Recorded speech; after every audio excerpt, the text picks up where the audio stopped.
ধর্ষণকারীরা আশ্রিত, পেট্রনেজ, অনুপ্রেরণা সমস্ত কিছু তৃণমূল সরকারের কাছ থেকে পায়, কারণ এই পোস্টিংগুলো প্রত্যেকটা সরকারি পোস্টিং হয়।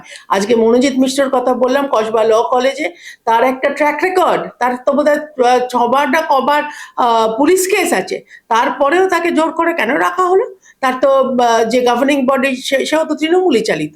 এবং সবচেয়ে বড় কথা, যেদিন ঘটনা ঘটেছে খুব নাচছে তৃণমূল যে পুলিশ নাকি সঙ্গে সঙ্গে অ্যাকশন নিয়েছে, তার দুপুরবেলা অবধি তৃণঙ্কুর যে ছাত্র পরিষদের প্রেসিডেন্ট বলেছে যে না না, ও আমাদের কেউ নয়। আগের দিন অবধি তৃণমূল ছাত্র পরিষদের সে বড় নেতা। তো এই তো তৃণমূলের নমুনা। এবং এখন পরিষ্কার বোঝা যাচ্ছে দর্শন টর্শন করে জীবন চলে যাবে, তার কারণ পড়াশোনা করার দরকার নেই। এমএ পরীক্ষাগুলোর শিডিউল পাল্টাতে বলছে, কত বড় দুঃসাহস!